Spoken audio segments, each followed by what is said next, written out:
Hello friends, welcome back to Cosmopolitan Cornbread. So today I just thought I would share with you a little bit about making tinctures and then some of my favorite herbalism resources. The other day I was in here in the kitchen starting another batch of a couple different tinctures, and as I was making them I was like, you know what, I should share about this because I've had a few people asking me questions lately about making tinctures and what I think is the best way to do it and how to go about it. It's really easy. So I'm just going to take you through the process today and then again share some of my favorite resources for information. So when you're making a tincture, you're essentially making an extract or a tea from the herbs and using an alcohol base to pull all of the medicinal properties out of the plants and into the liquid so that you can consume the liquid and get all of those medicinal benefits. And when it comes to putting the tinctures together, there's two different ways generally that people do them. One of them is called the folk medicine method, and that's where you basically put all of your herbs in a jar, you pour in enough alcohol, usually vodka, over the top to cover them, and then let it sit for a couple of weeks and let all of those medicinal properties pull out of the leaves and into the liquid. Then you strain it and save the liquid. When you are going by the volume of the herb, whether it's echinacea or elderberries or chamomile or whatever it is you're using, going by volume, you may have a different amount of herbs every time you make this tincture. And then of course, if you're using multiple herbs, you know, 1 ounce of, say, chamomile is going to look really different than 1 ounce of elderberries or any other herb. They're going to be very different as far as what they're looking like. So even though by volume you might look like you have the same amount of herbs, if you go by weight, you'll realize it's really different. Plus, if you make a batch of something over and over again, you're not going to necessarily have consistent results because you may not necessarily have the same amount of the herb in that tincture. So if you dig into medicinal herbalism rather than folk herbalism, you'll see that what is recommended is a ratio, and the herbs are supposed to be measured by weight, and then the liquid is by volume. So for instance, the other day I started a batch of some elderberry tincture, and the ratio for this tincture was a 1:4 ratio. So I measured out 4 ounces by weight of the elderberries, and then 1:4 would be 16 fluid ounces of the vodka and combined them.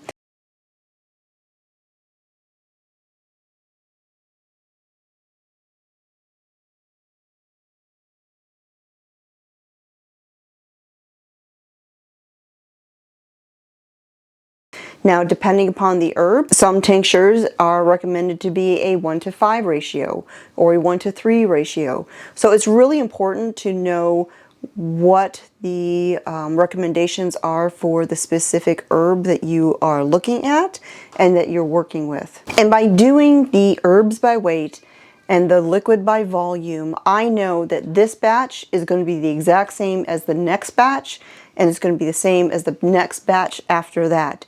I've always got a consistent amount of herbs, and I've got the same amount of liquid. Now, if you're doing a tincture that requires different amounts of herbs, you may have to do a little bit of math. That tincture is going to break down to a 1:4 ratio or 1:5 ratio, whatever it is that is recommended in the recipe. But the amount of the herbs is the total amount of herbs. So for instance, I have a tincture that I do for heart health. With that tincture, I have a 1:4 ratio, and I like to work with pints of the alcohol and then the herbs just for consistency. It just makes it easier for me.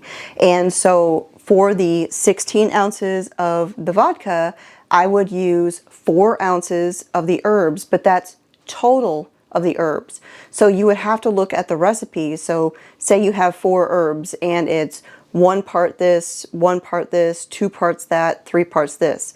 So you would have to take those 4 ounces, break down the number of parts you need, and then figure out by weight how much you're going to need of each of those herbs to add up to the 4 ounces weight to the 16 ounces fluid for the alcohol.